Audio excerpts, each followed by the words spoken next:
The following marketing information and discussion is provided for informational purposes only. It is not intended to be used as professional guidance or consultancy. You should find an agency for that.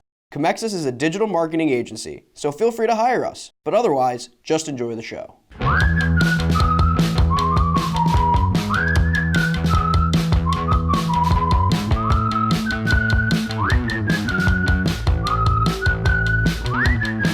Hello everyone, welcome to The Buyer's Journey by Comexis, a discussion-based podcast on the ever-changing marketing landscape.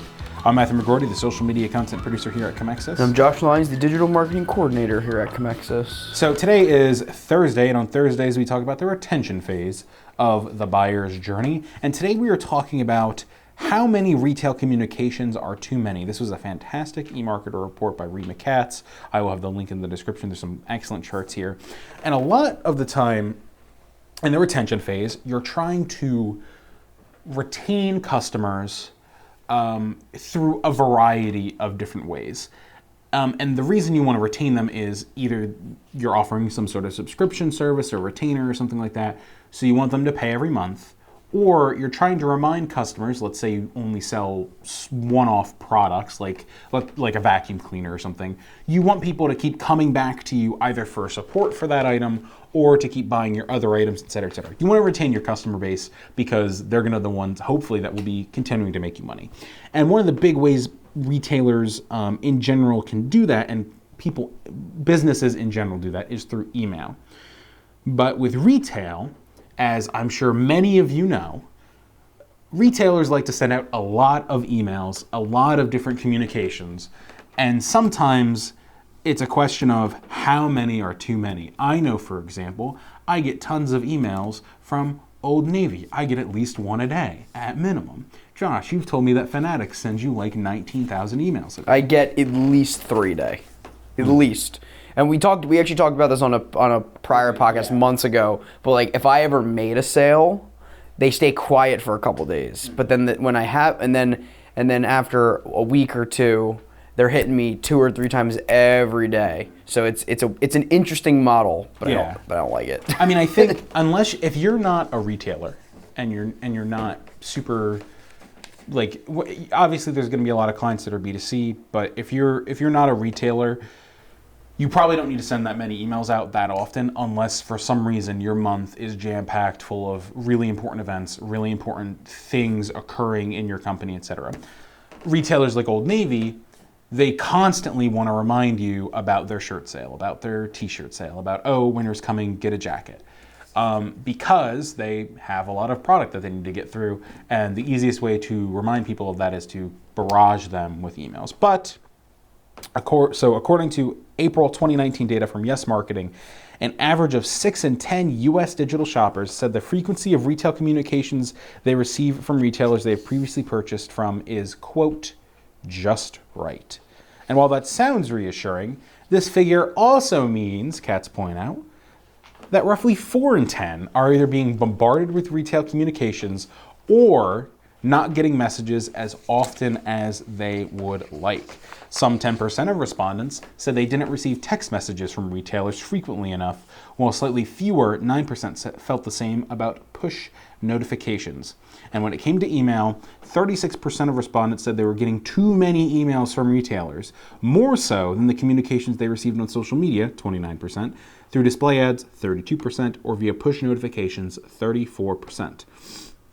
A January 2019 survey from omni-channel retail management company iVend Retail found that 62.9% of internet users worldwide prefer to get email communications from retailers more than any other channel, including social media, a store's website, or via text message. Here's a quote. Forward-looking digital marketers are challenging themselves to create a 360-degree view of their customers to center those experiences and reach them in channels that make sense at the right time with the right message, said Nicole Perrin, principal analyst at eMarkter. So Perrin says that there are a lot of difficulties in making sure that you're actually hitting them the right time with the right message, et cetera, et cetera. And it's impossible to know how often audiences have been reached or to manage any particular frequency or cadence with messaging across all platforms. I don't entirely agree with that, but I think her point is,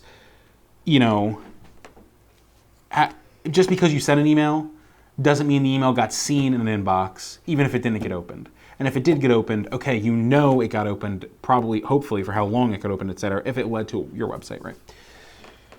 So it seems like retailers are shotgun blasting emails out, and about 4 in 10 people think it's too many, and 62.9% of people thinks email specifically is way too many communications. And I think that's fair. I mean, I get so many emails from different retailers that it is just jamming my inbox full of I'm like, what feels like garbage. Scared to look at my phone now and see how many we've gotten in the last 20 minutes that we've been on. I'm going to look right now. I'm going to go on my personal email. Let's see how many just today I've gotten. I'm ready for this. I'm gonna let me go all the way up to yesterday. So 1, 2, 3, 4,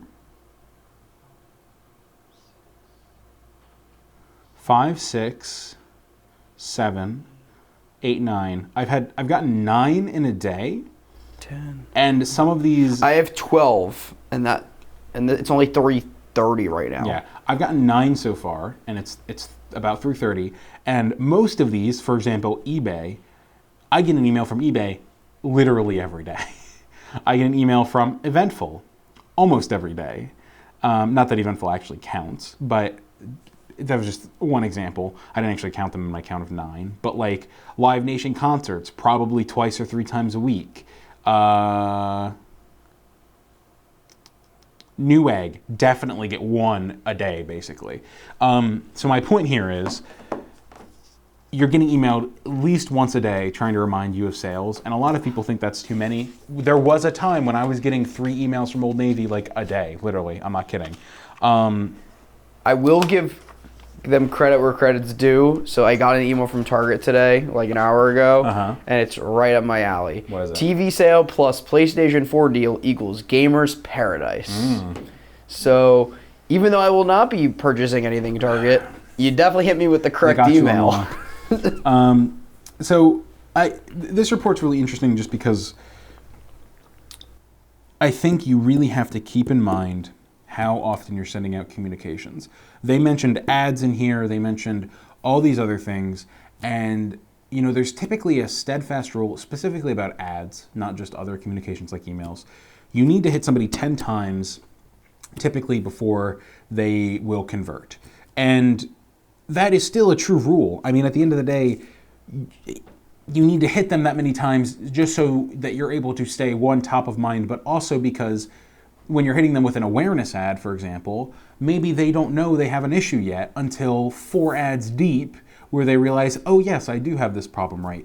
But if you're emailing your customers, you already have their email from somewhere, they've consented to you sending them emails. And while it's important to retain them, you don't want to smother them in emails. You don't want to flood them with emails. You know, we normally, for more of our B2B and B2C clients who aren't retailers, we tend to, you know, 1 email a month, at max 2, just because sometimes it is too many. I mean, there are clients who we've sent out emails more than that, but it's special cases for specific reasons, and you know, it's like newsletters, like weekly newsletters, something like that. That's a little bit different than every day. Hey, save 80%. Hey, save 20%. Hey, save 30%. Well, that's the difference for us. At least for our client base, it's more about let's stay top of mind, remind them that we're here, our services are always available, because they were interested at some point, they filled out a form, they got on the list. For these retailers, it's more of here's a sale, here's a sale, here's a deal, you're right, and here's a deal. I don't think that's bad. I mean, at the end of the day, retailers need to make sure that they're staying top of mind.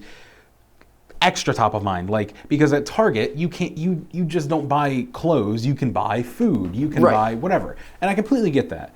The only reason I brought up other clients is because there is a point where you can become annoying, where people might want to unsubscribe from your list, and also, you know, we've had experiences in the past where we've had to talk to people and say, you can't send out 4 to 5 emails in a month to 1,000 people. Target and Old Navy and whatever, they're sending out huge emails every day to probably a list of hundreds of thousands, millions of people, right?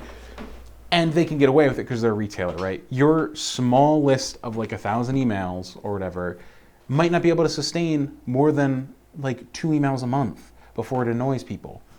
And again, this is a lot of, you kind of have to know who your audience is, know what your brand's doing, what your brand's trying to do, what services you're offering, and the best, most effective ways to do that. And part of our job is basically to tell you and guide you along that path. But it's just something to keep in mind. You know, do you need to send 10 emails out a month if you're not a retailer?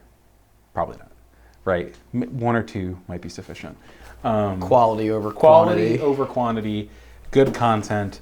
At the end of the day, that's what you need to make sure that your emails are solid and make sure they're relevant for people as well. I have talked and ranted enough, Josh. We are ending this episode. That's all for today's episode of The Buyer's Journey. Check us out on Comexis.com, YouTube, and anywhere you get your podcasts, and follow us on Twitter at buyers_journey. Thanks for tuning in.